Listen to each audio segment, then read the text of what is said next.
Let's go. 3, 2, 1. Ya, baik Bapak Ibu, Assalamualaikum warahmatullahi wabarakatuh. Selamat pagi, salam sejahtera bagi kita semua. Puji syukur kita panjatkan kehadiran Allah Subhanahu wa Ta'ala karena atas segala limpahan rahmatnya, sehingga pada pagi hari ini kita semua masih bisa bertemu di tempat ini dalam rangka melakukan diseminasi terkait budaya positif. Nah, Bapak Ibu yang saya hormati, kegiatan ini adalah bagian dari rangkaian kegiatan pada pendidikan guru penggerak dalam kegiatan aksi nyata. Jadi nanti Bapak Ibu kita akan berdiskusi sambil saya memaparkan materi. Ketika ada pertanyaan silakan Bapak Ibu mengangkat tangan. Ya, baik Bapak Ibu, untuk mengefisienkan waktu kita langsung saja melangkah ke kegiatan diseminasi kita. Jadi diseminasi kita itu judulnya adalah penerapan budaya positif. Next. Ya, pada kegiatan kita kali ini kita akan menggali beberapa topik terkait dengan budaya positif. Yang pertama itu adalah tentang disiplin positif dan nilai-nilai kebajikan. Yang kedua Bapak Ibu, kita akan menggali teori motivasi, hukuman dan restitusi, kemudian keyakinan kelas, kemudian kebutuhan dasar manusia, kemudian 5 posisi kontrol guru, dan yang terakhir adalah segitiga restitusi. Ya. Yang pertama tadi adalah terkait dengan perubahan paradigma, ya. Jadi Bapak Ibu, sebelum kita melangkah ke konsep-konsep yang lebih jauh, kita melihat dulu apa sebenarnya yang selama ini kita percayai ternyata itu hanya sebuah ilusi, ya, terkait dengan penerapan disiplin positif, ya. Ya. Yang pertama Bapak Ibu, kita seringkali menganggap bahwa kita itu guru adalah selalu punya kekuatan untuk mengontrol murid secara penuh. Yang kedua, ya, kita juga sering mempercayai bahwa penguatan positif itu efektif dan bermanfaat. Ya. Yang ketiga, ya, kita juga seringkali percaya bahwa kritik dan membuat orang merasa bersalah itu dapat menguatkan karakter. Ya, nanti kita lihat Bapak Ibu, apakah betul apa yang kita percayai itu seperti itu, ya. Dan yang keempat, bahwa orang dewasa itu memiliki hak untuk memaksa. Ya, coba Bapak Ibu. Ya, ternyata guru mengontrol murid itu, bahwa kita percaya bahwa kita mengontrol murid itu seutuhnya hanyalah sebuah ilusi, ya. Jadi faktanya tidak seperti itu Bapak Ibu, ya. Ya, sesuai dengan teori kontrol yang dikemukakan oleh Dr. William Glasser, ya, ternyata setiap manusia itu adalah pribadi yang merdeka. Artinya apa? Dalam menentukan sikap dan perilakunya itu sebenarnya dialah yang punya kuasa penuh.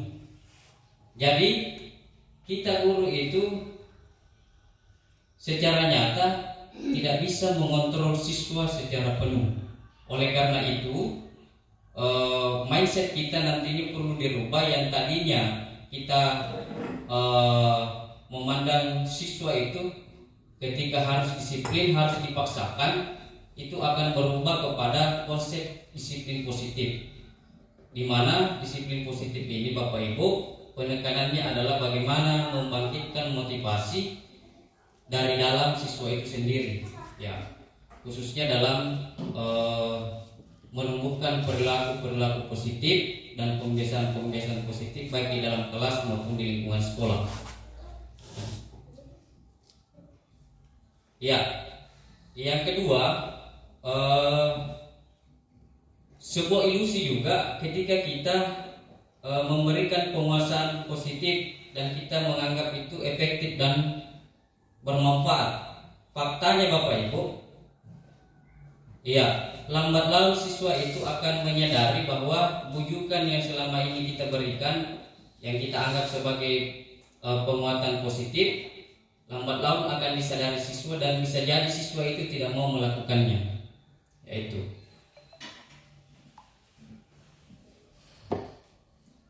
next. Ya, yang ketiga Bapak Ibu, ya, bahwa kritik itu membuat karakter siswa itu terbentuk dan bisa menguatkan karakter juga adalah sebuah ilusi. Faktanya ketika kita memberikan penguatan negatif atau hukuman kepada anak, maka yang terbentuk itu adalah pencapaian identitas yang gagal. Artinya apa? Bukan karakternya bertambah kuat, malah ya dia menimbulkan bisa beban psikologis, ya. Intinya yang saya bahasakan kemarin itu penderitaan, ya, derita dan nestapa. Lanjut. Ya. Dan yang keempat, perlu kita pahami bahwa meskipun kita ini orang dewasa, posisi sebagai guru, kita tidak bisa mengontrol atau memaksa anak-anak, ya. Ya, sama dengan seperti tadi bahwa murid itu memiliki atau mempunyai kontrol penuh terhadap dirinya. Ya, jadi meskipun kita orang dewasa Bapak Ibu, tidak ada kekuatan kita untuk mengontrol siswa secara penuh. Ya. Baik itu dalam bentuk paksaan, ya, maupun bujukan. Ya. Jadi itu yang perlu kita dudukkan, membentuk persepsi yang sama, ya, karena sering kita melakukan hal-hal yang kita anggap itu sebagai suatu kenyataan, ternyata itu adalah ilusi belaka. Oke, next. Iya. Sekarang kita masuk di disiplin positif, ya. Ya. Coba Bapak Ibu, apa yang muncul di benak Bapak Ibu ketika mendengar kata disiplin? Coba, siapa yang mau menyampaikan pendapat? Melaksanakan segala Ya. melaksanakan segala sesuatu dengan tepat waktu, Pak. Ya. Ada yang lain? Disiplin, Pak, adalah sebagai suatu aturan atau tata laksana yang dapat dilaksanakan oleh suatu komunitas di suatu lingkungan, contoh di sekolah. Ya, terima kasih. Oke Bapak Ibu. Jadi ada dua tadi yang berpendapat terkait disiplin. Ya. Jadi disiplin, saya simpulkan jawaban Bapak Ibu tadi, kita masih terjebak dalam pola bahwa sesuatu itu harus terlaksana dan dipaksa, ya. Jadi itulah yang selalu muncul di mindset kita selama ini, bahwa disiplin itu adalah sesuatu yang harus dilaksanakan sesuai dengan ketentuan yang disepakati, ya. Nah, pada budaya positif kali ini Bapak Ibu, kita bisa lihat di sini, ya, tentang disiplin positif, ya. Jadi selama ini kita hanya membangun mindset tentang disiplin itu sebagai suatu keterpaksaan. Nah, yang sekarang yang perlu kita rubah adalah kita menambahkan disiplin itu tadi dengan kata positif, Ya, jadi nanti akan terlihat bedanya di mana letak yang selama ini kita sebut disiplin dan bagaimana itu disiplin positif. Iya. Jadi tujuan dalam disiplin positif itu Bapak Ibu seperti yang saya sampaikan tadi adalah membangkitkan motivasi intrinsik bagi siapapun, dalam hal ini siswa maupun kita semua guru, untuk melakukan sesuatu. Jadi kita melakukan sesuatu itu bukan karena terpaksa atau untuk mendapatkan penghargaan, tetapi kita melakukan sesuatu itu karena kita memahami bahwa kita itu punya tanggung jawab. Kemudian kita melakukan itu karena ingin menghargai diri kita sendiri. Ya, itulah namanya disiplin positif. Ya, jadi kita pada disiplin positif ini Bapak Ibu, kita percaya bahwa apa yang saya lakukan ini adalah untuk kebaikan saya dan untuk menghargai diri saya. Itulah kata kunci dari disiplin positif. Ya, kalau disiplin tadi itu kan selalu kita menganggap bahwa ketika ada penyimpangan perilaku, ada hal yang harus diselesaikan, misalnya selalu dengan hukuman atau ada konsekuensi tertentu. Nah, mindset itulah terutama untuk menghilangkan hukuman itu di lingkungan pendidikan. Itulah kita akan menggali lebih dalam terkait dengan budaya positif. Ya, lanjut. Iya. Jadi disiplin positif Bapak Ibu, dia itu berangkat dari nilai-nilai kebajikan universal. Ya, apa itu universal Bapak Ibu? Iya, menyeluruh ya, umum. Artinya apa? Baik misalnya suku apapun, berlatar belakang agama apapun, kita sepakat bahwa sesuatu itu memang baik ya. Itulah namanya nilai kebajikan. Ya, jadi nilai-nilai kebajikan inilah yang menjadi fondasi dari budaya positif itu Bapak Ibu ya. Iya. Nah, nilai kebajikan ini merupakan fondasi dari budaya positif ya, sehingga nanti implementasinya di dalam kelas Bapak Ibu di pembahasan selanjutnya itu kita akan berbicara tentang keyakinan kelas. Dasarnya dari sini, jadi acuannya dari nilai kebajikan universal ya. Nanti kita bahas lebih dalam bagaimana membentuk atau menyusun sebuah keyakinan kelas ya. Nah, patokan kita Bapak Ibu di dunia pendidikan itu ya sesuai dengan tujuan pendidikan kita dan filosofi pendidikan menurut Ki Hajar Dewantara itu, target kita ada di nilai profil pelajar Pancasila. Nah, yang pertama Bapak Ibu ya beriman dan bertakwa kepada Tuhan Yang Maha Esa dan berakhlak mulia. Kemudian yang kedua mandiri, ketiga bernalar kritis, berkebinekaan global, bergotong royong dan kreatif. Jadi sasaran kita itu ke situ, pembentukan budaya positif atau pembiasaan di sekolah itu ya arahnya ke 5 dimensi profil pelajar Pancasila itu. Oke.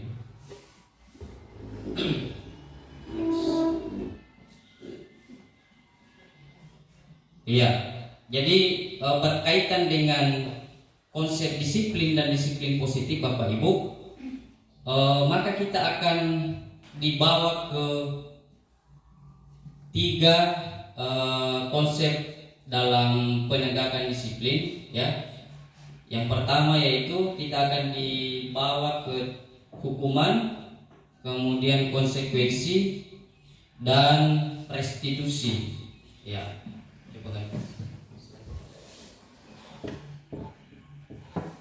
Iya. Iya, jadi Bapak Ibu terkait dengan konsep disiplin, ya nanti kita akan ketemunya di sini ya.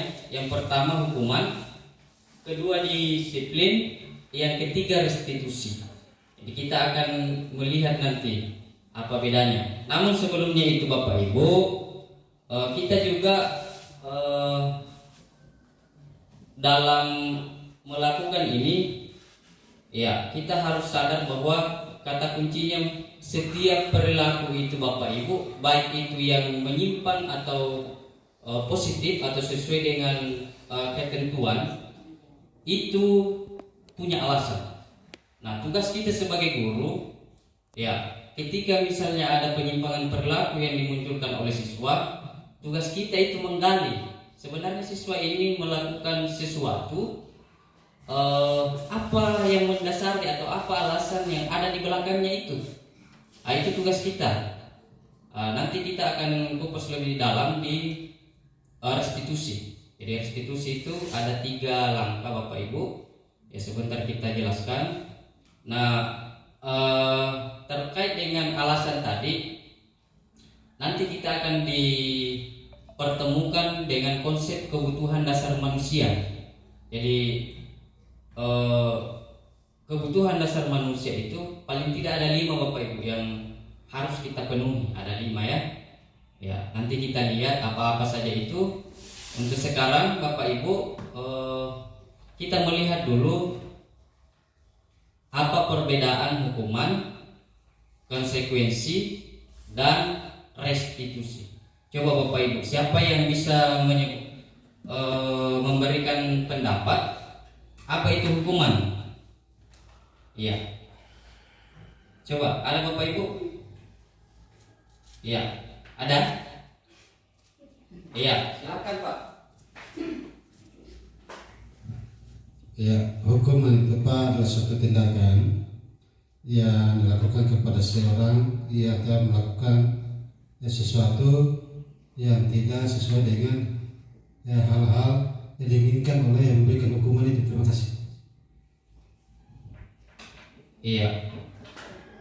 Jadi intinya tadi Bapak mengatakan bahwa hukuman itu adalah tindakan-tindakan yang sebenarnya tidak diinginkan oleh yang mau menerima hukuman. Oke. Jadi dari apa yang dipaparkan, ya jawaban Bapak itu ya bisa dibilang sudah menyentuh makna ya, tetapi kita akan lebih perjelas lagi. Ya, intinya dari segi definisi Bapak Ibu, hukuman itu adalah hal-hal yang diberikan oleh penghukum dan si penerima hukuman itu tidak ada kaitannya dengan apa perbuatan atau penyimpangan atau pelanggaran yang dilakukan oleh penerima hukuman itu. Ya, itu kata kuncinya. Jadi tidak ada kesesuaian antara pelanggaran dengan solusi atau bentuk penyelesaian masalah dari yang dilakukan oleh penerima hukuman itu. Ya, ada yang bisa berikan contohnya Bapak Ibu dari definisi tadi? Yang mana kira-kira termasuk hukuman?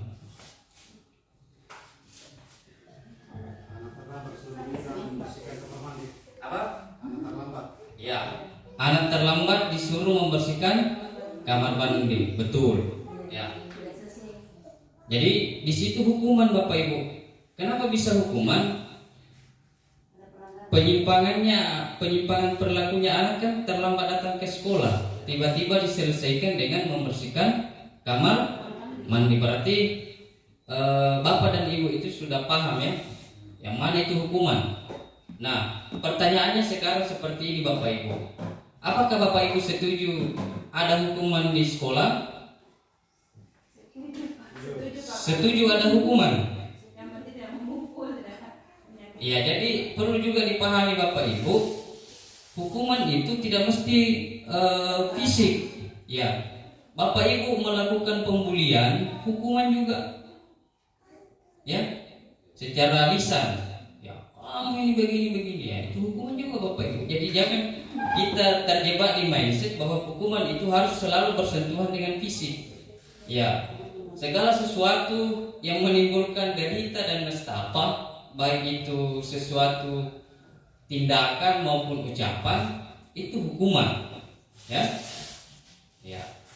Nah, tadi saya bertanya ke Bapak Ibu, apakah Bapak Ibu setuju dengan hukuman? Setuju?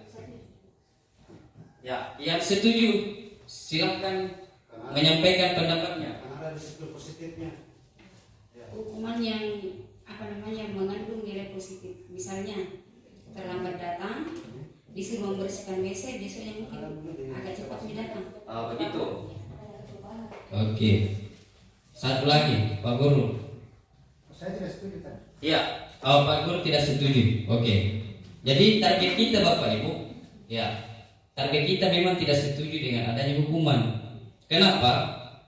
Kenapa kita tadi mengarahkan ke disiplin itu ditambahi dengan satu kata lagi positif? Karena ada yang mau ada target kita. Apa target kita tadi Bapak Ibu? Membangkitkan motivasi internal atau intrinsik dari siswa ya maupun teman-teman guru sendiri untuk melakukan sesuatu itu karena ingin menghargai dirinya sendiri, bukan karena mau menghindari rasa tidak nyaman atau menghindari hukuman atau ingin dipuji atau mau mendapatkan penghargaan. Jadi konsep hukuman itu memang sudah tidak relevan di dalam dunia pendidikan Bapak Ibu ya. Jadi target tertinggi kita itu untuk mewujudkan budaya positif ya atau disiplin positif itu ya paling tidak minimal itu ada di konsekuensi, tetapi bukan itu target utama kita. Target utama kita adalah restitusi ya. Ya. Kenapa hukuman perlu dihindari Bapak Ibu?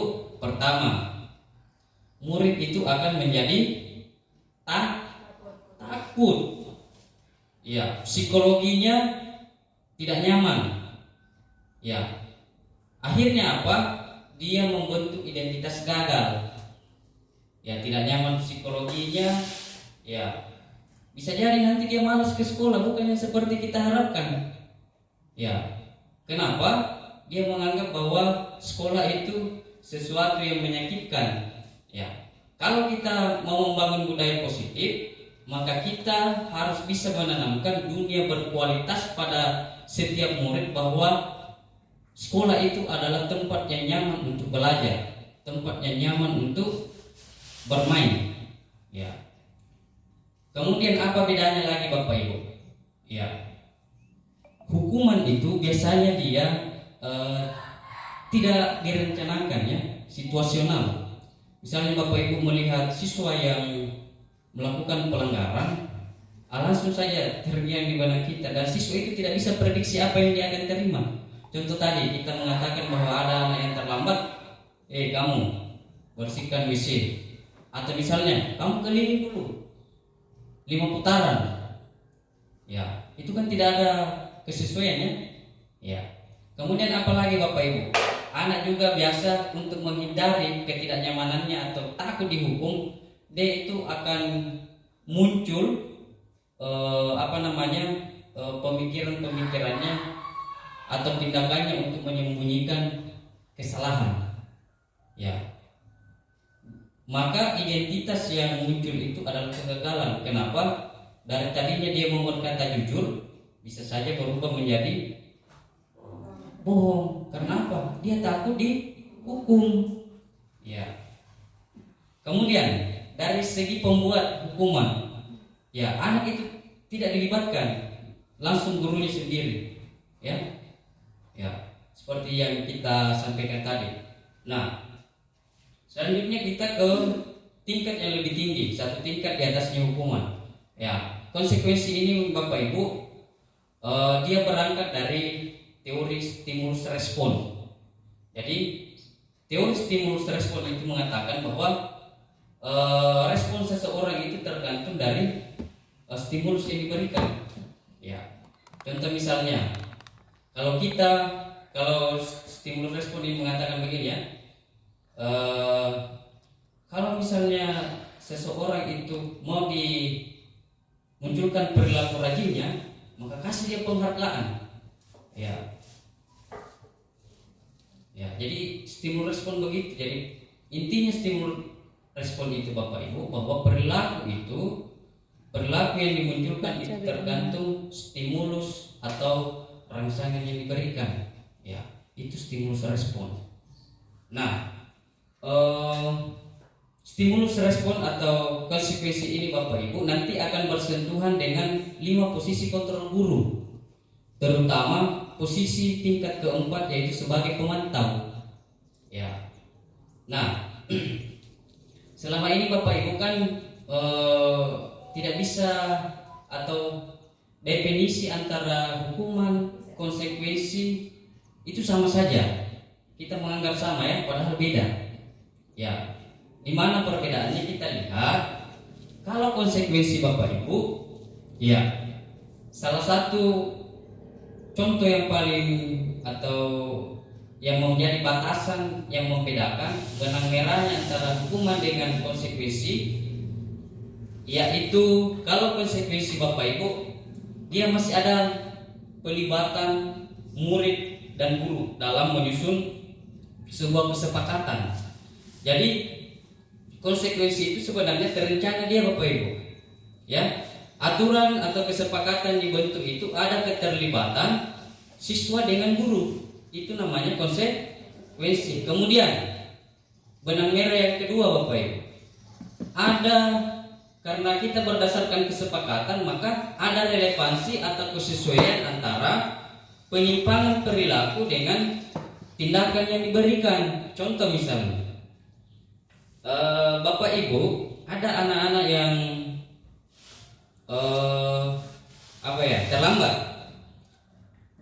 terlambat datang ke sekolah. Misalnya kita lihat, karena konsekuensi ini berhubungan dengan posisinya guru sebagai pemantau atau pengontrol, maka kita pasti akan memperhatikan, oh ini si A tadi terlambat 15 menit.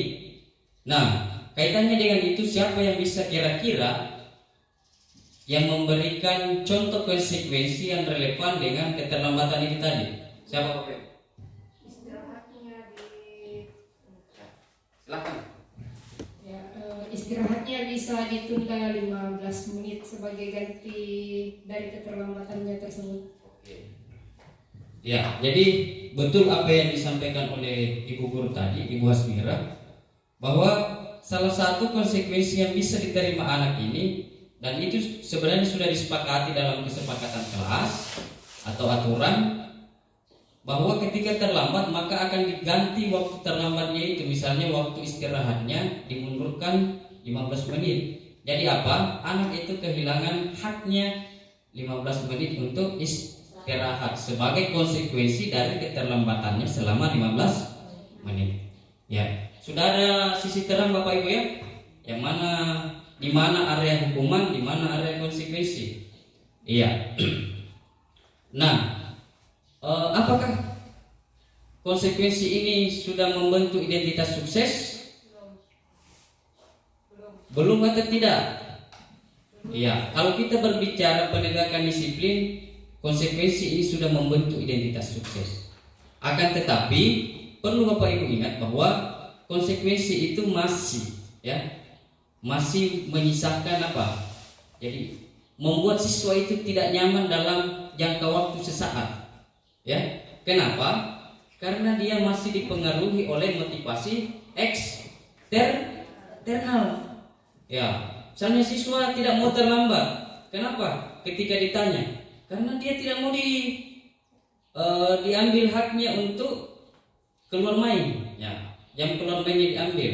Ya, itu siswa itu akan seperti itu. Atau misalnya karena dia ingin mendapatkan bintang-bintang dari wali kelasnya. Oh, siapa yang paling pertama datang nih, kasih bintang. Tapi itu sudah membentuk identitas sukses dalam artian disiplin itu bisa berjalan. Ya. Sampai sini paham ya Bapak Ibu? Ya. Nah, jadi ketika konsekuensi ini dijalankan, itu sudah membentuk identitas sukses. Tetapi target kita bukan di konsekuensi. Target kita adalah, sekali lagi saya sampaikan, membangun motivasi intrinsik siswa untuk melakukan perilaku. Oke, kita lihat di restitusi Bapak Ibu.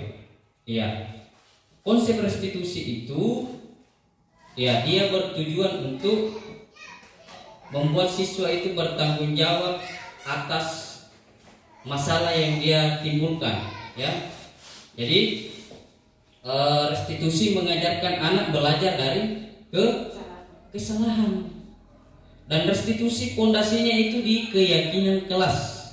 Makanya dikenal itu segitiga restitusi, karena ada 3 tahapan yang kita mau lakukan ketika ada penyimpangan perilaku. Ya. Nah, selain anak belajar memecahkan masalah atau belajar dari kesalahannya, anak juga diajar untuk menyelesaikan masalahnya sendiri. Jadi kita guru itu hanya fasilitator, ya. Ya. Hal yang pertama dilakukan dalam penerapan restitusi itu, kita menstabilkan dulu identitasnya. Jadi kita tidak mau anak ini merasa kecewa dengan dirinya atau merasa gagal. Setelah itu kita identifikasi tindakan penyimpangan perilakunya itu atau tindakan kesalahannya, ya.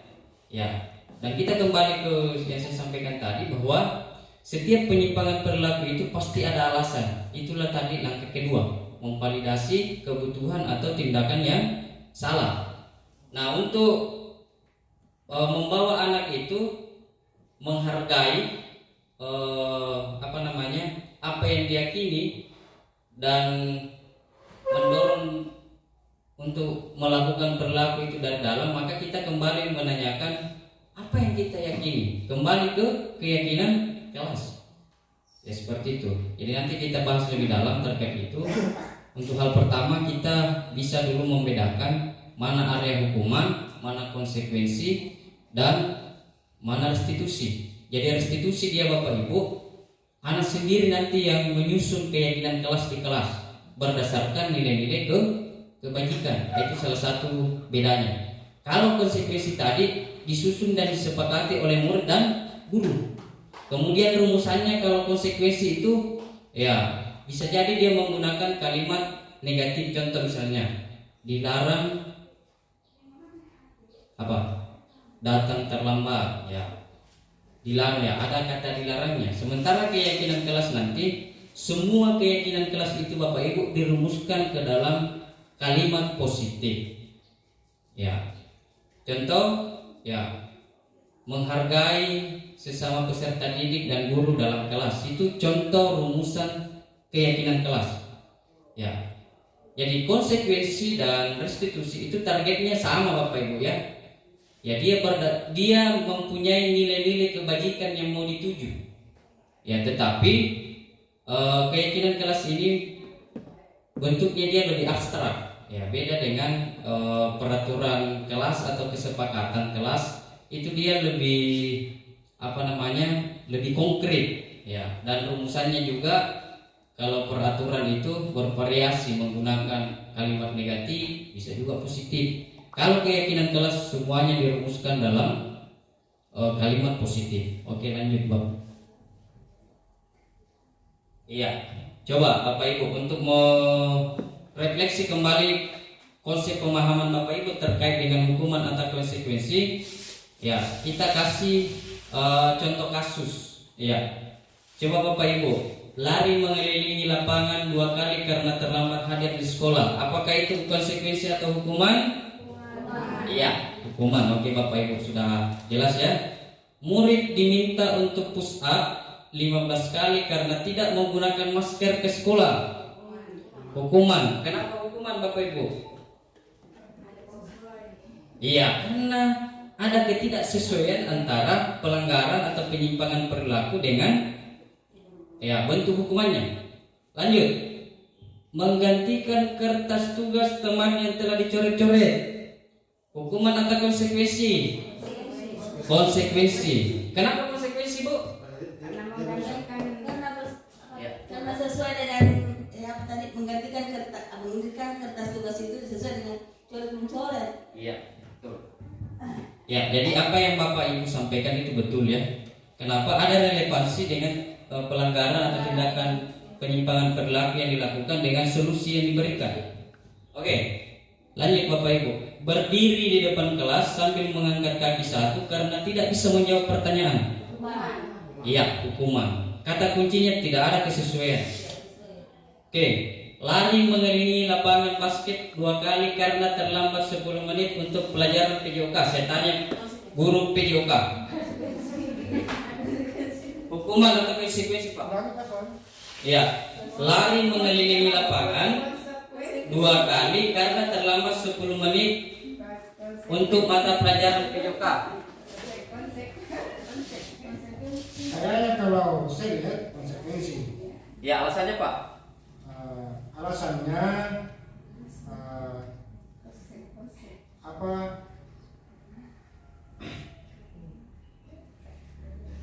Ayo Pak, ayo. Ya, saya ulangi, konsekuensi maksudnya begini, karena tidak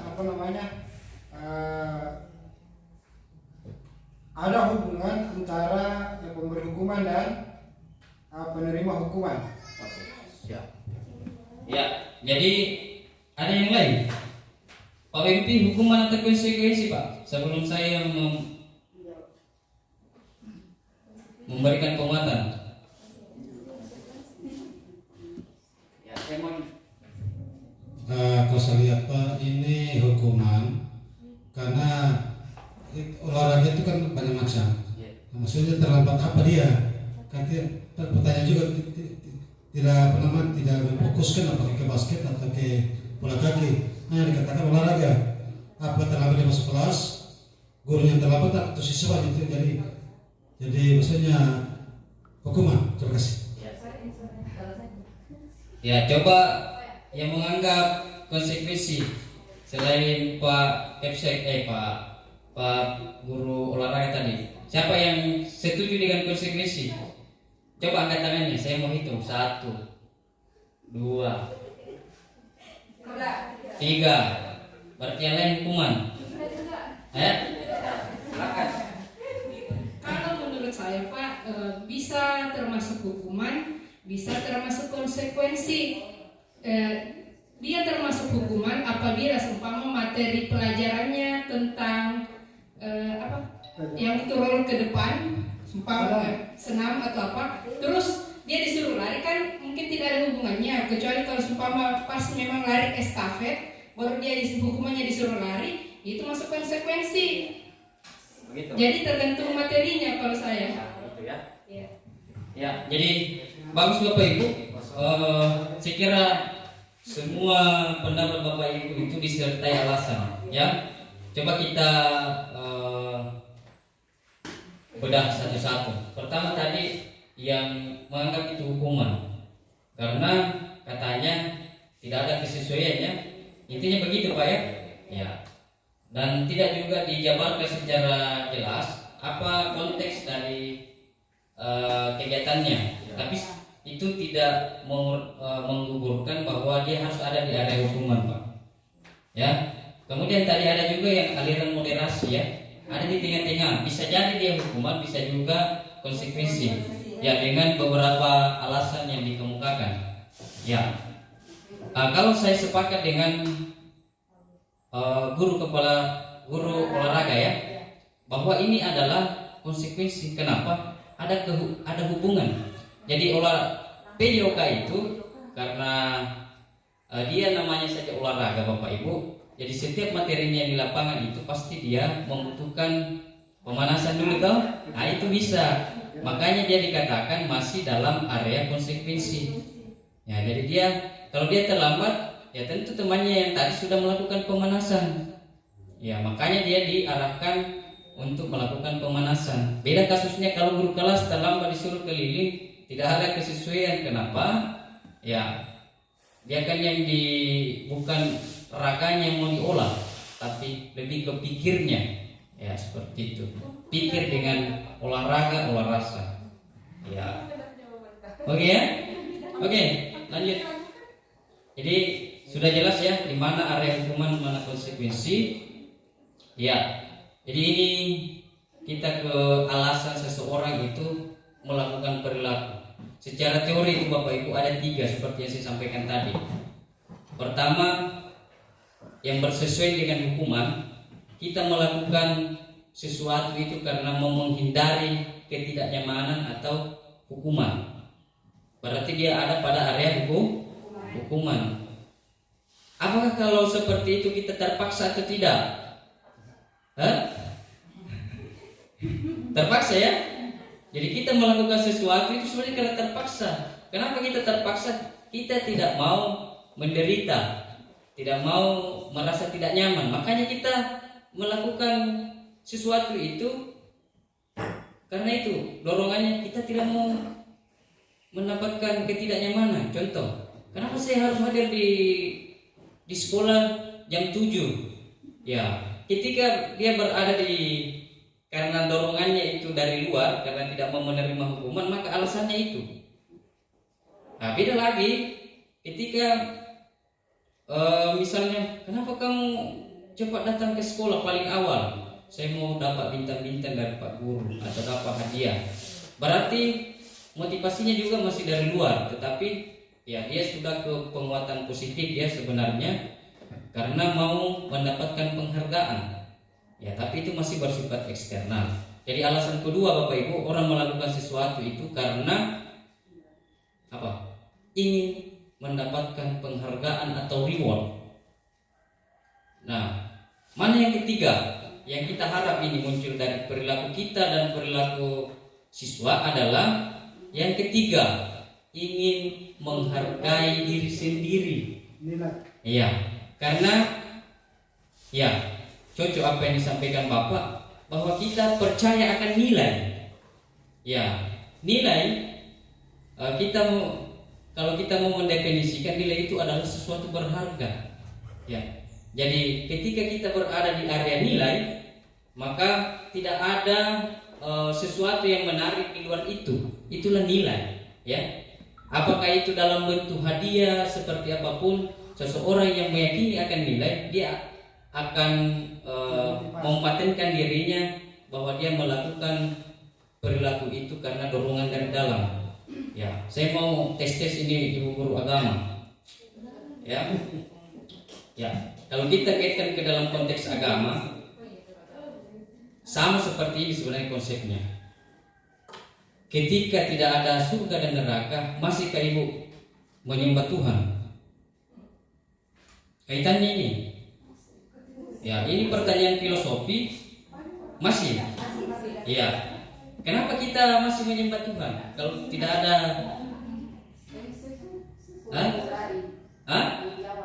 tanggung jawab. Ya, berarti Bapak Ibu sudah mengerti di mana nilai itu. Jadi kita mengibaratkan tadi bahwa neraka itu, kalau orang hanya beribadah karena takut neraka, berarti dia masih di tahap itu tadi, menghindari hukuman. Kalau dia beribadah karena hanya mau masuk surga, berarti dia karena hanya ingin mendapatkan penghargaan dari Sang Pencipta. Ya, tapi yakinlah Bapak Ibu, ketika kita beribadah karena nilai yang kita yakini bahwa kita posisinya sebagai hamba, maka ada tidaknya neraka dengan surga, saya yakin Bapak Ibu akan menyembah Tuhan. Ya, karena kita meyakini itu posisi kita ini sebagai hamba, maka konsekuensinya adalah beribadah kepada Sang Pencipta. Ya, terlepas dari perbedaan apa yang kita yakini, saya kira kita semua menyembah yang kita anggap sebagai yang maha kuasa. Ya, jadi ini kalau kita bawa ke konteks agama, ya. Berarti Bapak Ibu sudah paham motivasinya kita ya. Oke, lanjut Bapak. Iya. Coba Bapak Ibu lihat teorinya Altikon tentang penghargaan. Ya. Jadi ini yang kaitannya tadi dengan ilusi kontrol. Ya. Jadi teori kontrol itu yang disampaikan oleh Dr. William Glasser itu sebenarnya dia mengatakan bahwa setiap individu itu merdeka. Tidak ada satupun individu lain yang bisa memaksa dia untuk melakukan perilaku. Jadi kalau kita Bapak Ibu berada di tataran konsekuensi dengan hukuman tadi, kita sebenarnya masih percaya dengan ilusi kontrol itu, ya. Jadi penghargaan dan hukuman menurut Alfikon adalah cara-cara mengontrol perilaku seseorang yang pada hakikatnya menghancurkan potensi untuk pembelajaran sesungguhnya. Kenapa? Kenapa dikatakan menghancurkan? Karena orang akan termotivasi untuk melakukan perilaku itu bukan berdasarkan nilai yang dia yakini, tapi karena faktor di luar itu. Apakah dia mau menghindari rasa tidak nyaman, atau mau dipuji atau mendapatkan penghargaan. Ya, menjadi renungan kita semua di sini, Bapak Ibu, apakah selama ini kita mengajar itu sudah berada di tataran karena nilai? Ya, tentu hal itu kita sendiri yang tahu. Ya, oke. Lanjut. Ya, penghargaan efektif jika kita menginginkan seseorang melakukan sesuatu yang kita inginkan dalam jangka waktu pendek. Nah, artinya apa Bapak Ibu? Ketika kita selalu memberi penghargaan, itu hanya efektif dalam beberapa jangka waktu yang tidak paten dia. Beda dengan nilai. Nilai itu kalau memang kita melakukan perilaku itu karena nilai, maka dia akan paten. Kenapa? Tidak ada yang paling berharga kecuali nilai itu sendiri. Ya. Tapi kalau penghargaan bisa saja suatu saat. Contoh misalnya, saya kasih contoh sederhana. Anak-anak ketika kita mau membuat dia rajin misalnya, kita selalu beri bintang-bintang. Suatu saat dia akan jenuh dengan bintang-bintangnya. Untuk apa ini bintang? Ya kan? Ya. Tetapi kalau anak itu selalu datang karena memang dia menghargai dan meyakini bahwa datang tepat waktu itu adalah sesuatu yang baik bagi dia, dalam kaitannya bentuk tanggung jawabnya dia sebagai siswa dan menghargai dirinya sendiri dengan keyakinan yang nilai-nilai kebajikan tadi, bahwa dengan disiplin itu adalah sesuatu yang baik, maka itu akan paten. Ya, beda dengan tadi. Ya. Jelas kan? Oke, lanjut. Nah, ini yang tadi saya bilang Bapak Ibu, kebutuhan dasar manusia. Nanti kita akan dalami ini kaitannya dengan penerapan restitusi. Ya, jadi teori kontrol mengatakan bahwa setiap perilaku manusia itu yang paling bisa mengontrol adalah dirinya sendiri. Ya. Namun setiap perilaku itu didasari oleh alasan. Alasannya ini secara umum manusia itu punya kebutuhan dasar 5. Apa yang pertama Bapak Ibu? Ingin bertahan hidup. Yang kedua ingin kasih sayang. Siswa ingin diperhatikan, Bapak Ibu guru juga bisa mau diperhatikan sama pimpinan. Ya. Kan begitu ya? Pasti beda perasaan kalau saya cuekin terus menerus. Iya. Yang ketiga, Bapak Ibu mau merasa bebas. Yang keempat, semua manusia itu menginginkan kesenangan. Ya, kalau bahasa Bugisnya itu fun. Ya. Yang kelima, Bapak Ibu menginginkan kekuasaan. Kita mau setiap orang itu punya keinginan untuk menguasai orang lain atau kontrol terhadap orang lain. Bapak Ibu sebagai guru pasti ingin mengontrol anak-anaknya, tetapi itu kembali lagi nanti ke apa yang saya sampaikan, bahwa ya yang mempunyai kontrol penuh untuk diri sendiri, yang pada perkembangannya itu disebut sebagai teori pilihan. Ya. Jadi teori pilihan itu setiap perilaku Bapak Ibu ada pilihannya. Bapak Ibu setuju untuk memilih A atau tidak, itu kan pilihan. Jadi itu. Jadi nanti implementasi jadi Bapak Ibu, ketika ada tindakan penyimpangan perilaku oleh murid, Bapak Ibu gali apa sebenarnya yang mendasari atau melatar belakangi sehingga penyimpangan perilaku siswa ini muncul. Contoh misalnya, saya kasih satu contoh Bapak Ibu, silahkan nanti dikembangkan sendiri. Ada misalnya siswa di dalam kelasnya Ibu Wali kelas 5, sudah 5 hari dia ketika masih pagi sudah ketiduran di dalam kelas. Ya. Dan itu pasti menarik itu Bapak Ibu kalau berulang-ulang. Kalau misalnya baru 1 kali, tentu Bapak Ibu itu belum merasa terganggu dan menganggap itu sebagai suatu kewajaran kan? Ya, maka tindakan yang Bapak Ibu, langkah pertama yang Bapak Ibu lakukan ketika berlatih itu hanya muncul 1 kali, bisa saja langsung ditanya siswanya, ya, kamu jangan lagi tidur ya, ketika Ibu menjelaskan seperti itu. Tapi kalau berkali-kali tentu kita akan bertanya-tanya juga, kenapa ini anak sudah saya kasih treatment, perlakuan, kenapa kok diulangi terus? Iya, maka langkah pertama yang Bapak Ibu, Bapak Ibu tidak boleh marah, ya, tidak boleh menciptakan identitas gagal, merendahkan ini anak. Stabilkan dulu identitasnya, ya. Bagaimana caranya? Ya, kita bisa mengatakan seperti ini sama siswa, ya. Tidur di dalam kelas ataupun dalam kegiatan-kegiatan lain itu adalah sesuatu yang manusiawi, karena manusia memang itu butuh tidur, ya kan? Ya, jangan kayak kamu ini memang bodoh ini, kamu kerjamu cuma tidur. Ketika Bapak berada di situ, maka Bapak sebenarnya sudah menunjukkan bahwa kita memberi hukuman. Tapi ketika kita menstabilkan dulu identitasnya, ya, wajar itu kamu tidur nak. Pak Guru juga kemarin waktu sekolah terkadang tidur dalam kelas, dan itu hal yang manusiawi. Setelah itu apa Bapak Ibu?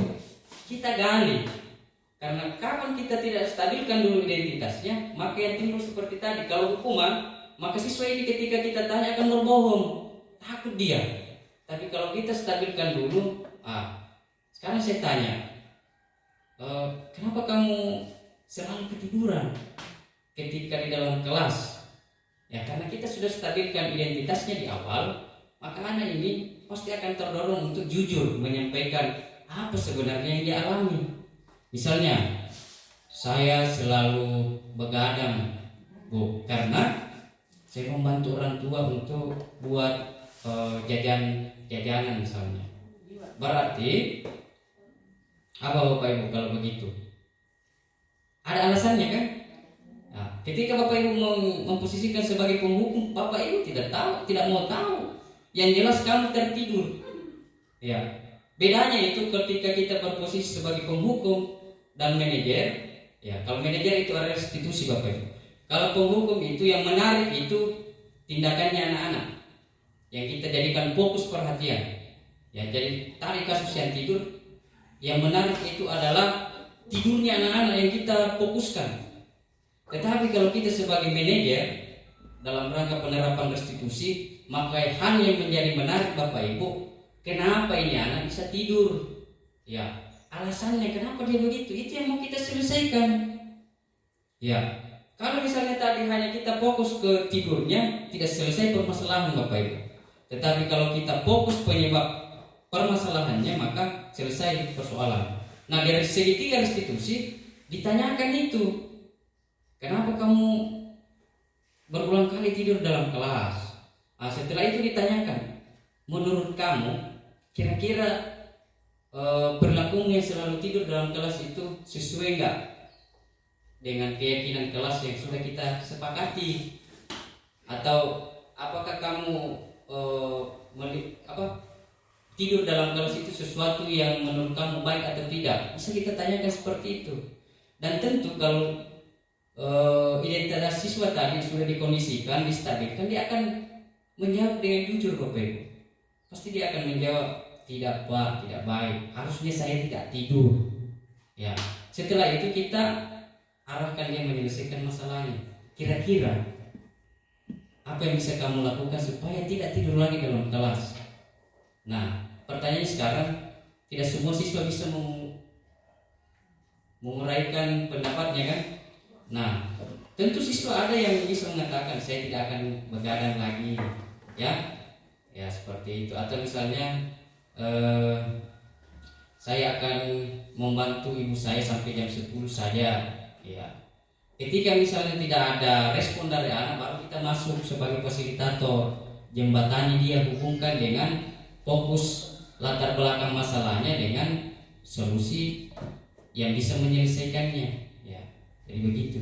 Jadi solusinya untuk restitusi Bapak Ibu, kalau konsekuensi tadi pasti kamu ini tadi mencoret-coret bukunya teman, ganti. Pasti itu Pak, tidak ada pilihan lain. Kalau di restitusi banyak pilihan dan itu disampaikan sendiri oleh anak dan tentu menyelesaikan masalahnya. Itu bedanya. Oke ya? Iya.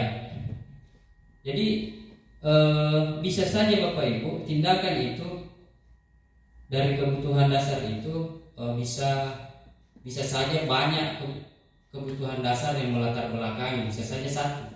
Ya, lanjut. Contoh kasus seperti ini Bapak Ibu. Ini sama kasusnya tetapi alasannya bisa berbeda-beda. Contoh di sini di kasus Doni siswa kelas 2 mengambil bekal temannya. Ketika ditanya oleh Pak gurunya, alasan berbuat begitu adalah karena ia lapar dan orang tuanya tidak membuatkan bekal makanan. Maka Doni sebenarnya berusaha memenuhi kebutuhan apanya? Iya, kebutuhan hidupnya atau kebutuhan bertahan hidup, kebutuhan yang paling dasar. Iya. Dari kasus ini, ketika jadi untuk memastikan penyebab atau kebutuhan dasar apanya yang tidak terpenuhi, Bapak Ibu harus gali. Ya, kalau ini tadi karena alasannya dia tidak disiapkan bekal oleh orang tuanya, berarti dia memenuhi kebutuhan dasar. Tapi kalau misalnya Doni mengatakan begini Bapak Ibu, ya saya merampas bekalnya teman karena saya senang. Kan ada begitu juga, betul atau tidak? Iya, berarti dia sedang berusaha memenuhi kebutuhan akan kesenangan. Jadi satu kasus itu akan terdeteksi penyebabnya ketika kita gali. Jadi jangan berasumsi bahwa oh ini karena dia merampas makanan sudah pasti nih kebutuhan dasarnya yang dia mau penuhi. Ya belum tentu Pak. Untuk memastikan itu gali. Ya.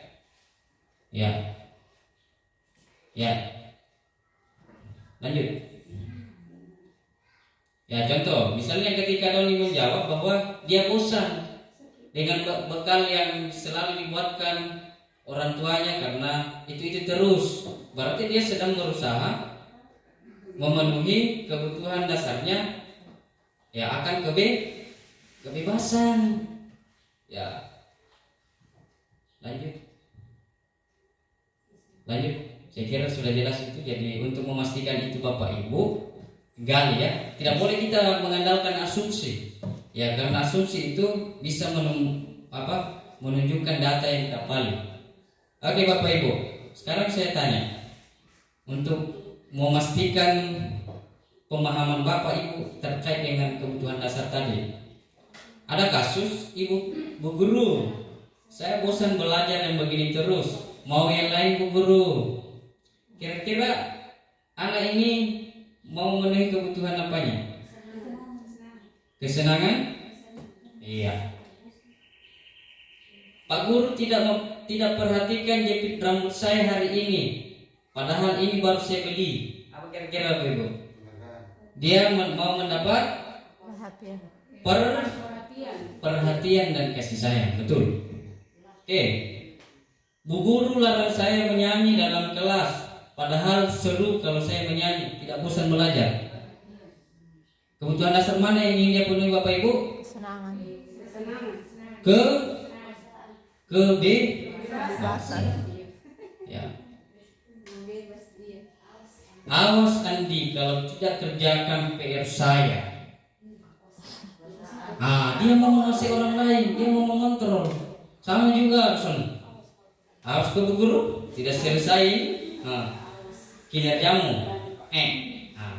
Berarti itu kita mau mengontrol, contoh ya. Ya, lanjut. Ya, jadi saya kira Bapak Ibu sudah bisa mengidentifikasi area kebutuhan yang menjadi kebutuhan dasar manusia ya. Jadi nanti tinggal strateginya Bapak Ibu menggali kebutuhan ketika ada penyimpangan perilaku dari siswa. Strateginya Bapak Ibu menggali kebutuhan apa yang tidak terpenuhi. Oke, lanjut Bapak Ibu. Sekarang kita masuk di konsep 5 posisi kontrol. Ya. Jadi sesuai dengan teori Bapak Ibu, ada 5 posisi kontrol guru.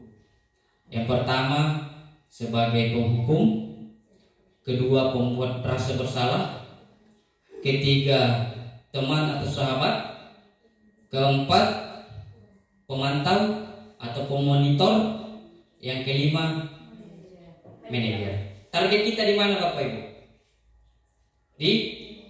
Apakah kita mau memposisikan diri sebagai penghukum?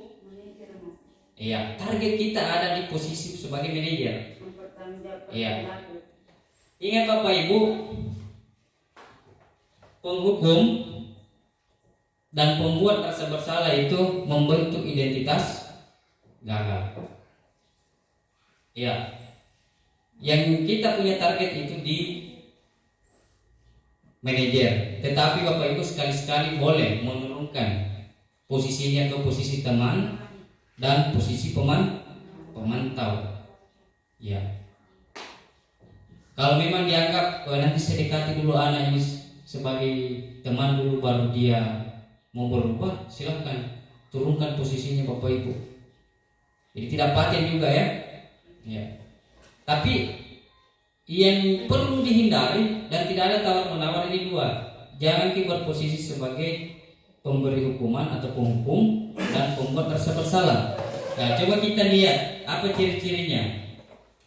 Penghukum itu Bapak Ibu, dia seperti yang saya sampaikan tadi, bahwa dia membuat siswa itu tidak nyaman dari tindakannya, baik itu secara verbal maupun tindakan, ya.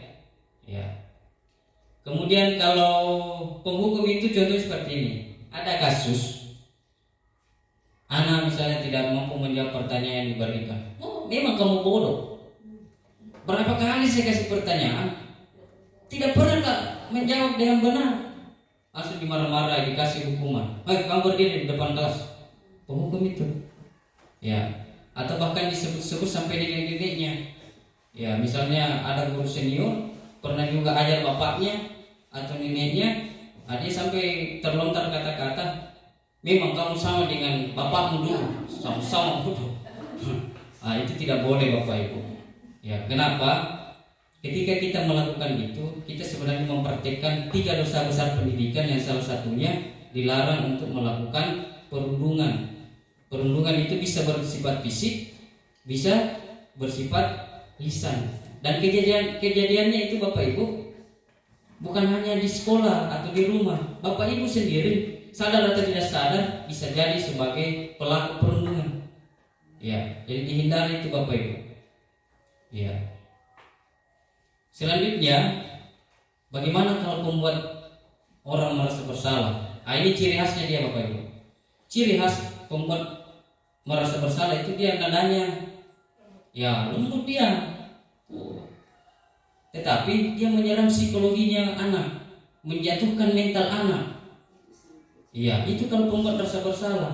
Akhirnya apa? Anak ini merasa rendah hati atau rendah diri Bu? Rendah diri ya. Kalau rendah hati sesuatu yang baik ya, artinya dia tawadu. Tapi kalau rendah diri, maka dia sebenarnya tidak mensyukuri dirinya sendiri.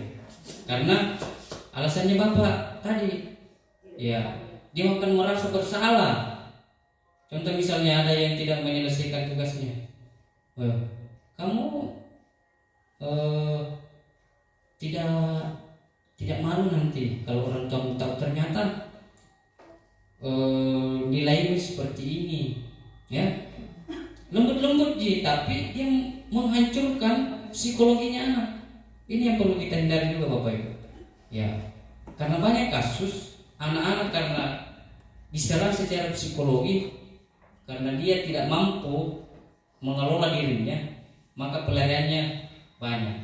Sampai yang paling fatal itu melakukan bunuh diri. Karena kenapa? Ketika identitas itu gagal sama dia, sebenarnya dia menganggap dirinya itu tidak lagi berguna. Iya, itu yang perlu kita hindari. Tidak semua anak seperti itu, tetapi banyak kasus seperti itu, Bapak Ibu. Ya. Nah, bagaimana kalau kita memposisikan diri sebagai teman? Ya, boleh juga, Bapak Ibu. Teman itu kan kita menganggap sesuatu murid itu semua. Misalnya, Pak, tugas saya belum selesai. Kenapa kok? Gampang itu nanti diselesaikan. Salah satu contoh teman, ya. Tetapi ini juga bisa menimbulkan hal-hal negatif. Ketika misalnya murid menganggap kita itu sebagai teman, ketika ada hal-hal yang membuat dia rasa kecewa atau tidak sesuai dengan apa yang diharapkan, maka yang tertanam adalah kecewa dengan gurunya. Ya. Selanjutnya bagaimana kalau dia pemantau? Kata kuncinya pemantau, Bapak Ibu, fokus dengan penyimpangan pelanggaran yang dilakukan siswa. Jadi dia itu selalu mencatat. Yang ada di jurnalnya memang. Ini di kelas, anggaplah kelas 2. Kelas 2 si A ini hari ininya yang tidak lengkap, lambat masuk, dicatat semua sebagai bukti dengan pelanggarannya. Ya, apakah itu berhasil membentuk disiplin? Berhasil, tetapi belum sampai kepada disiplin positif. Iya. Nah, itu kalau dia sebagai pemantau. Jadi pemantau itu namanya pemantau, fokus memperhatikan pelanggaran-pelanggaran yang dilakukan oleh siswa. Kemudian dia catat sebagai bukti. Ya. Kalau teman tadi bisa juga misalnya ada yang melakukan pelanggaran, tolonglah. Kamu jangan begitu, ya, demi saya, ya. Nah, itu salah satu ungkapan-ungkapan dari posisi guru sebagai temannya. Nah, yang kita harapkan itu, Bapak Ibu, dari manajer, jadi dia mengelola. Nah, langkah-langkah menjadi manajer tadi itu tadi menstabilkan identitas, memvalidasi tindakan yang salah atau kebutuhan siswa yang tidak terpenuhi, kemudian menanyakan keyakinan kelas. Jadi pondasinya manajer itu, Bapak Ibu harus membuat dulu keyakinan kelas. Ya, siapa yang membuat keyakinan kelas? Siswa sendiri. Ya, berdasarkan nilai-nilai kebajikan universal. Bapak Ibu hanya fasilitator di dalam. Ya, bedanya dengan konsekuensi tadi, Bapak Ibu dengan siswa menyusun. Kalau ini siswa, jadi kita hanya menyimpulkan apa yang diyakini, dan keyakinan kelasnya juga tidak usah terlalu banyak, Bapak Ibu, ya, supaya gampang diingat. Ya, intinya nanti keyakinan kelasnya mengarah ke pembentukan dimensi profil pelajar Pancasila itu. Oke, lanjut. Iya, ya ini yang saya sampaikan tadi, Bapak Ibu. Kalau dia penghukum sering mengancam, berbicara kasar, ya. Oke, lanjut, Bu. Ya, membuat rasa bersalah. Coba lihat, ibu sangat kecewa sekali dengan kamu, ya. Gemulai, ya, lemah lembut, tapi menghancurkan psikologinya anak, ya, sehingga anak ini akan merasa tidak nyaman, merasa bersalah dan rendah diri. Ya, gimana coba kalau orang tua kamu tahu bahwa kamu berbuat begini? Ya, itu sebenarnya lembut dikeluarkan, tetapi ya menjadi beban psikologis bagi anak. Ya, lanjut. Ya, sebagai teman, ya, sudah tadi, ya. Ya, lanjut, Bu. Sekarang saya mau tanya Bapak Ibu, kira-kira Bapak Ibu selama ini ada di posisi nomor berapa? Yang sering kita praktekkan. Kira soal malu, Bapak Ibu, karena kita baru menerapkan budaya positif. Ya, kita masih sering berada di area sebagai dan tentu itu berkesesuaian dengan hukuman tadi. Jadi kita sepakat mulai hari ini tidak ada lagi hukuman. Ya, paling tidak kita ada di konsekuensi dulu. kalau belum bisa betul-betul berada di restitusi. Lanjut. Iya, ini Bapak Ibu bisa lihat perbedaan-perbedaannya ya, sebagai 5 posisi kontrol guru. Ya, saya kira sudah dipahami Bapak Ibu. Lanjut saja Bu.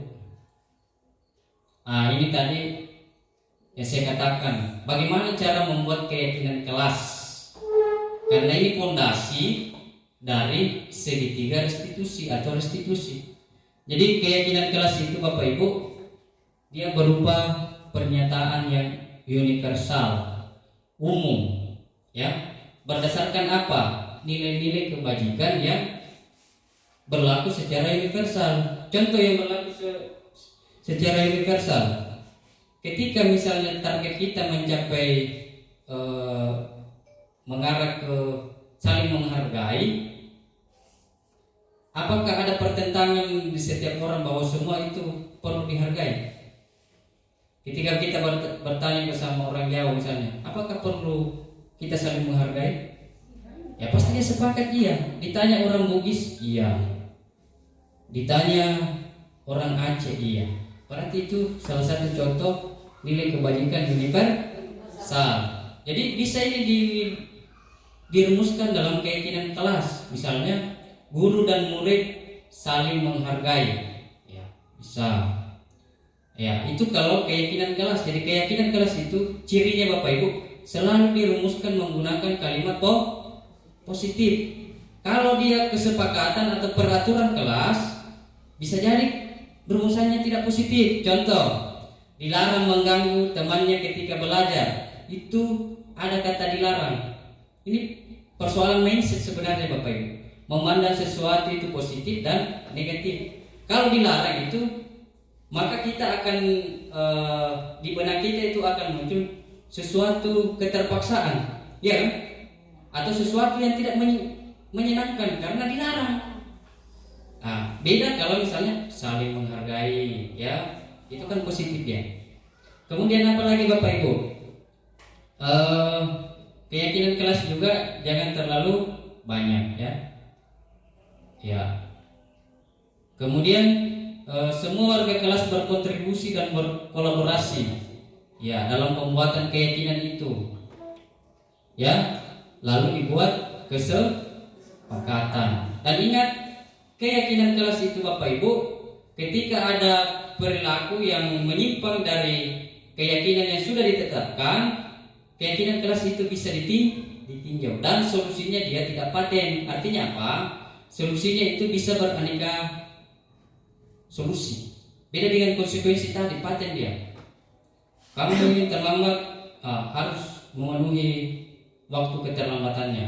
Kalau ini tidak, banyak halnya, banyak pilihannya. Ya. Kemudian keyakinan kelas juga Bapak Ibu, ya harus ditandatangani di kelas tersebut. Dan setelah ada kesepakatan, pajang kasih tanda tangan semua siswa. Oke, jadi mulai tahun ajaran baru Bapak Ibu nanti anak-anak ajar memang nanti. Ya, tentu anak-anak itu mungkin masih ada yang kesulitan terkait dengan nilai-nilai kebajikan, tetapi pandu dia. Ya, khususnya yang nilai-nilai kebajikan yang menjadi nilai di dalam masyarakat atau norma di dalam masyarakat sekitar. Ya, itu yang kita munculkan nanti. Ya, lanjut Bu. Ya, ini contoh keyakinan kelas Bapak Ibu. Lanjut. Ya, kita sampai ke restitusi. Nah, restitusi Bapak Ibu, ya ketika kita lihat teorinya Gosen mengatakan bahwa restitusi itu adalah proses menciptakan kondisi bagi murid untuk memperbaiki kesalahan sehingga mereka kembali pada kelompok mereka dengan karakter yang lebih kuat. Artinya apa?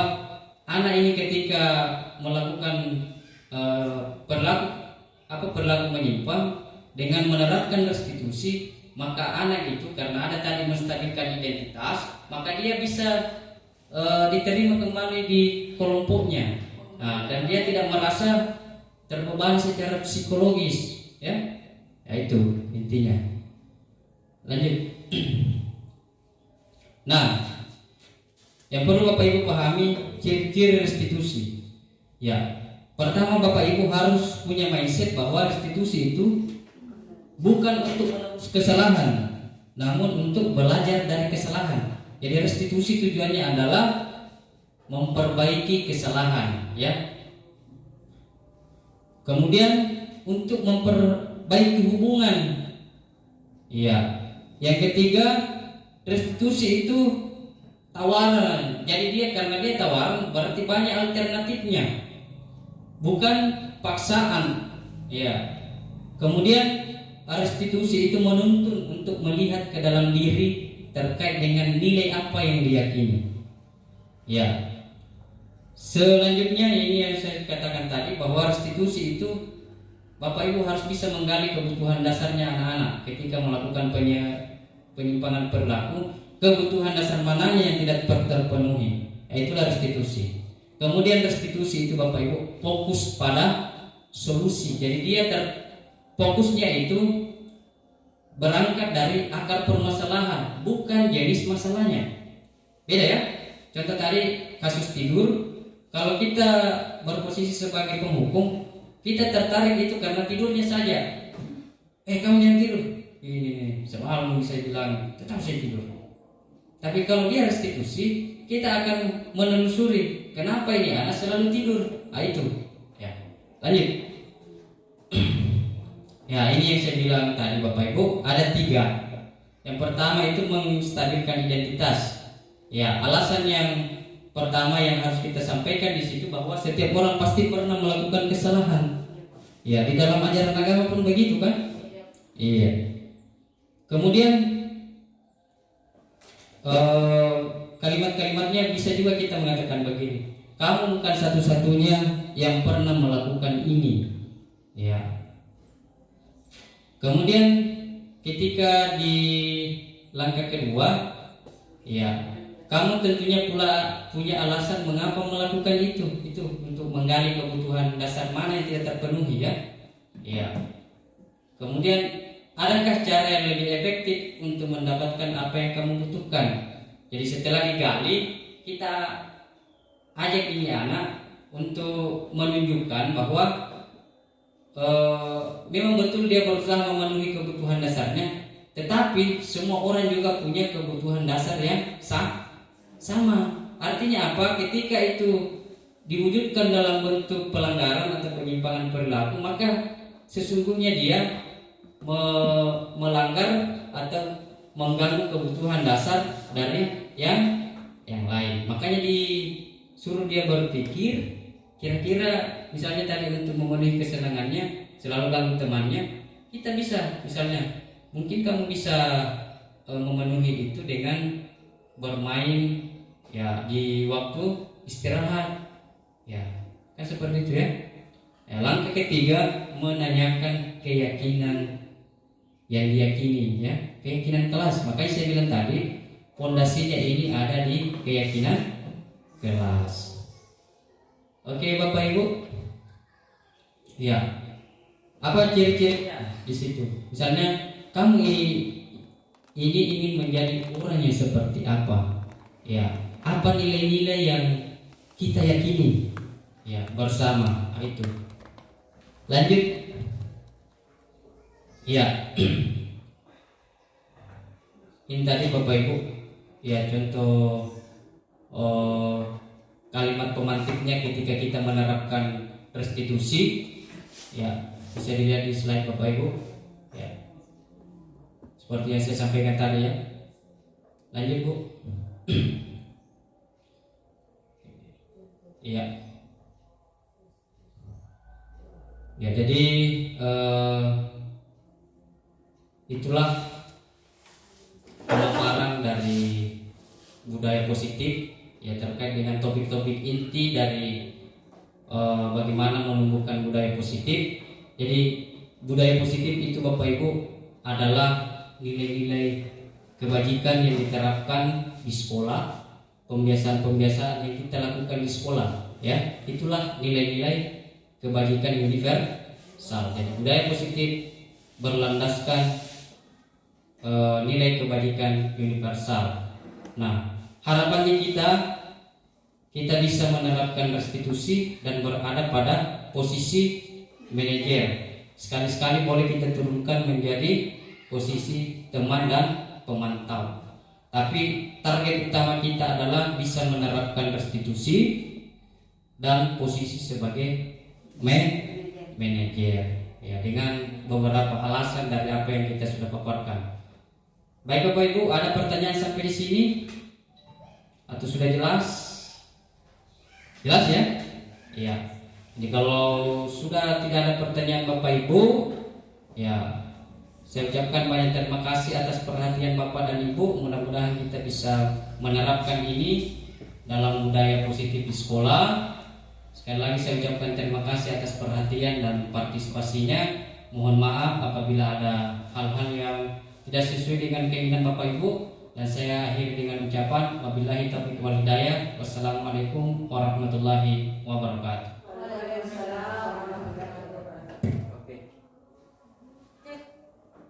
Thank you.